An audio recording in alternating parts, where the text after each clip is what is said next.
乌克兰的心这下可以放肚子里了。现在除了有7国集团对乌克兰做出长期安全承诺外，美国正积极在叙利亚开辟第2条战线，来牵制俄军军力，试图缓解乌军所面临的压力。那美国能得偿所愿吗？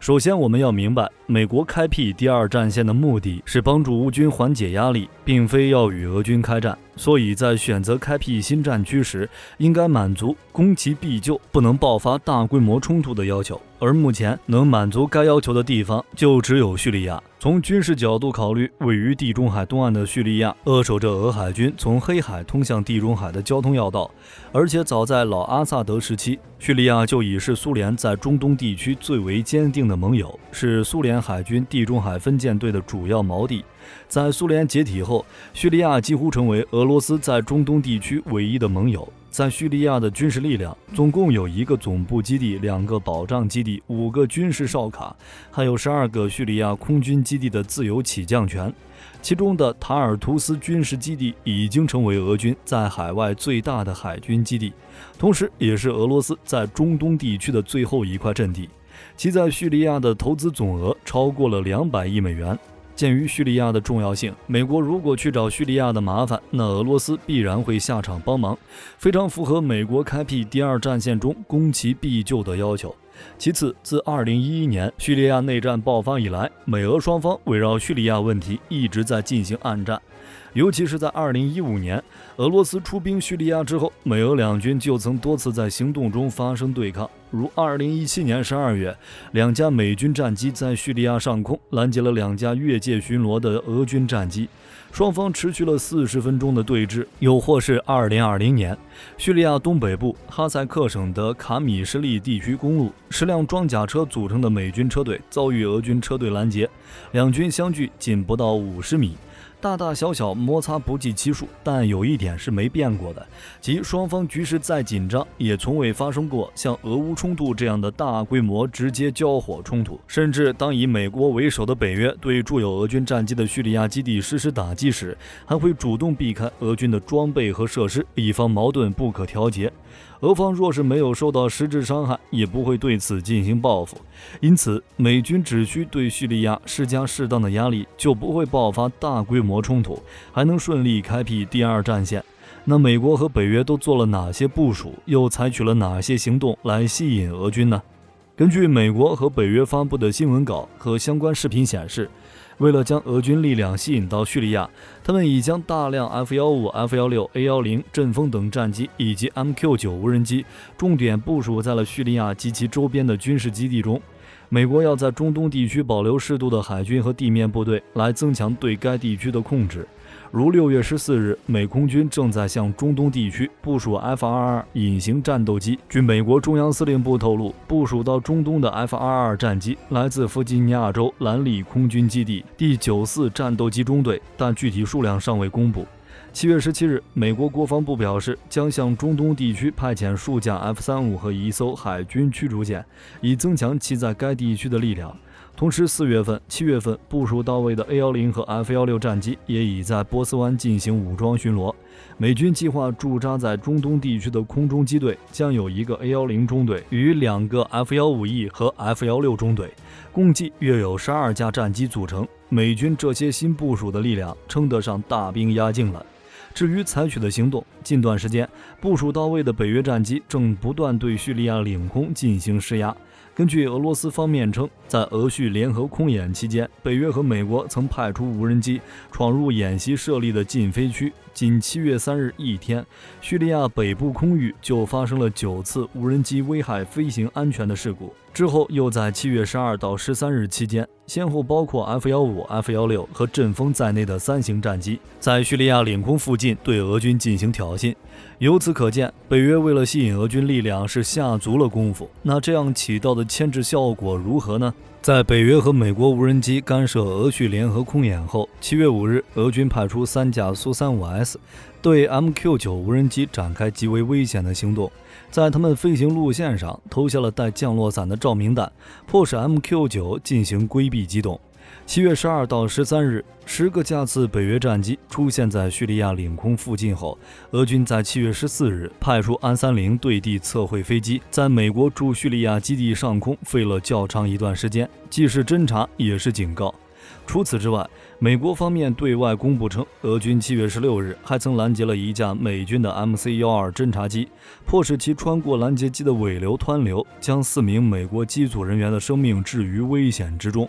由此可见，面对北约和美国战机的施压，俄军竭尽全力进行了反制。但是我们需要明白，目前驻叙俄军的战机数量还维持在最低水平，应对能力已经捉襟见肘。如果北约和美国加大施压力度，那摆在俄军面前的只有增派更多的战机这一条路可走，因为这是唯一能在短时间内提升驻叙俄军实力的办法。而这也正中北约和美国的下怀，因为俄军先进战机的数量本就有限，向叙利亚增派飞机无异于剜肉补疮，不仅能削弱乌俄战场上的俄军战力，也无法从根本上改变叙利亚目前的态势。可能有人会问，俄军要是看出这是个局，不增派战机怎么办？不增派更好，这样可以直接帮助乌军。知道俄军之前为什么要拼命拦截北约侦察机和无人机吗？并不是针对性的报复，更不是为了单纯的为叙利亚守卫领空，而是因为北约早已将黑海当作侦察俄军战场态势的主要阵线，并且还会实时的将情报与乌军进行共享。因此，为了避免乌军对战场实时动态有所掌握，俄军战机必须不断的起飞进行拦截。所以，俄军如果选择不增派，那北约和美国对乌军的帮助更大。当然，也有人担心双方矛盾不断积累，万一美俄像俄乌一样爆发大战，该怎么办？如果打核战争，大家都没得玩了，直接洗洗睡吧。但如果仅仅是常规战，那绝对是美国碾压俄罗斯，胜负是10-0开。美国海军分析中心曾进行过一次实战模拟，课题是模拟进攻俄罗斯的飞地加里宁格勒，在不动用核武器的情况下，摧毁俄军部署在这里的波罗的海舰队、伊斯坎德尔战术导弹、萨尔马特洲际导弹、S-400防空系统等主要武器，然后出动陆军部队消灭该地区俄军，最后挥师东进，威胁圣彼得堡，巩固加里宁格勒的战略安全。按照美国海军分析中心的推演，北约仅需3天便能达成上述战略目标，一举收复加里宁格勒。之所以提及，就是想告诉大家美俄军事实力的差距。接下来，火力军会通过这1年多的俄乌战争，给出胜负10-0开的6大分析，大家帮忙看看是否有不合理和补充的地方。俄乌战争已经证明，俄军的作战理念落后，与二战时期相差武器，装备水平也停留在上世纪。就比如去年，仅仅是美军20辆上世纪90年代制造的 M142海马斯火箭炮，就把俄军打得毫无办法。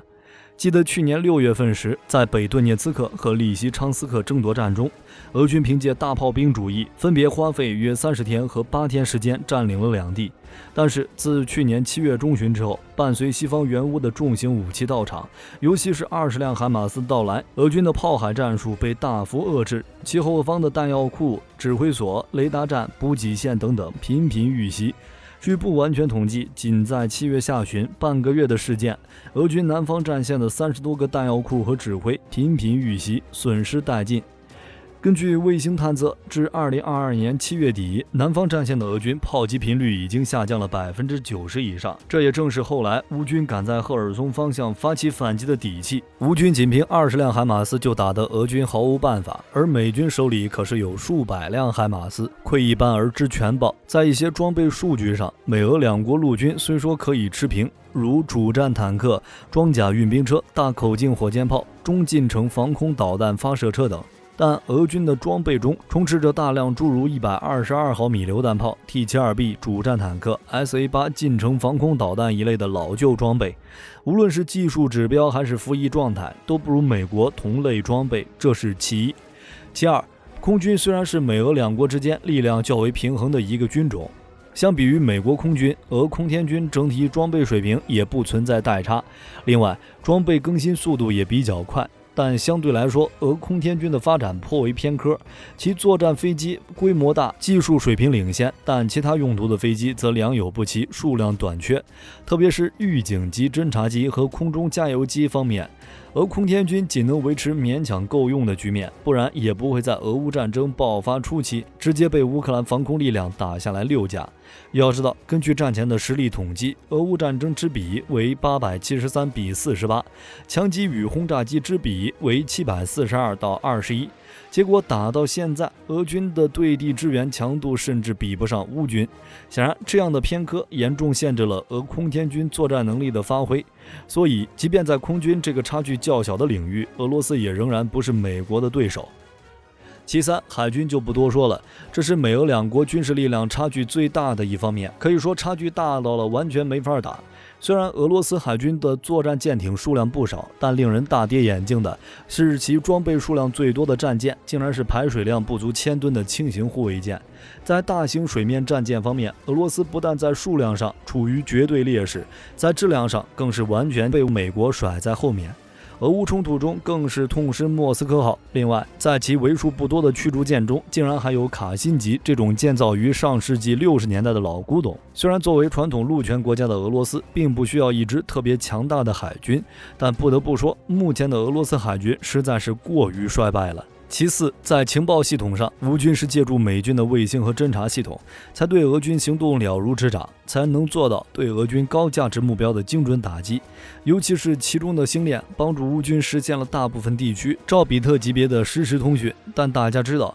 星链仅是美国军方情报的一部分。知道美国的索眼卫星吗？它是美国最著名的侦察卫星，一次任务飞行就能抵得上 U-2 间谍飞机24次飞行所获得的情报。之后更是在海湾战争和科索沃战争中大出风头，为美军赢得胜利立下汗马功劳。而其在关键的卫星数量上，美国以4852颗在轨卫星位居世界第一。而俄罗斯呢，仅有169枚，这近29比1的差距，到了战场上，俄军估计只能抓瞎了。其次，精准弹药的库存连美军零头都没有。以2002年的伊拉克战争为例，开战之前的14天内，美军的战机就投下了15000枚精确制导炸弹和750多枚战斧巡航导弹，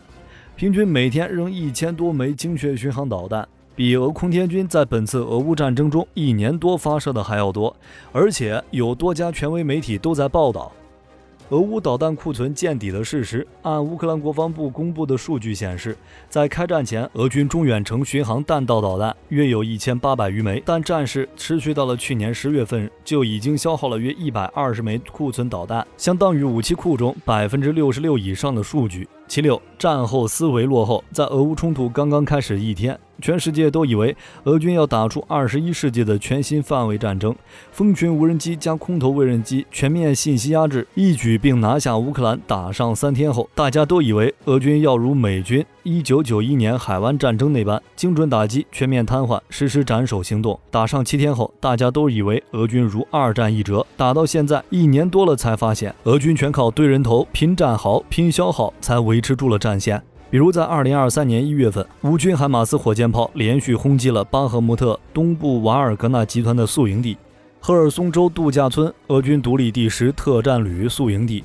以及顿涅茨克州马克耶夫卡俄军动员兵宿营地等一系列俄军宿营地，再加上在巴赫穆特、马林卡等等阵地战俄军损失，按照乌军公布战绩，仅3天时间，俄军就已经阵亡2100多人。总的来说，俄罗斯三军实力相比于美国都存在很显著的差距，特别是海军的差距，简直就是云泥之别。更致命的是，美国还拥有一支绝对不容小觑的海军陆战队。作为世界上唯一一支军种级别海军陆战队，美国海军陆战队号称小三军，美航空部队和地面重部队甚至超过一些具有中等军事国家力量国家的武装力量。而俄罗斯虽然也有实力不俗的海军陆战队，并且有空降兵这个独立军种，但两者兵力之和也无法与美国海军陆战队相抵。可以说，俄罗斯的常规操作战量只相当于美国的1/2，毫不为过。面对如此巨大的差距，如果有谁觉得俄罗斯具有与美国一战的能力，那么就只能说句不好听的实话了，您是嫌俄罗斯死得不够快吗？以上就是美俄胜负时零开的简单分析，对他的还望大家多多补充。另外，美军开启第二战线，牵制俄军力量，你有什么看法？也都欢迎在评论区留言。我是火力军，我们下期再见。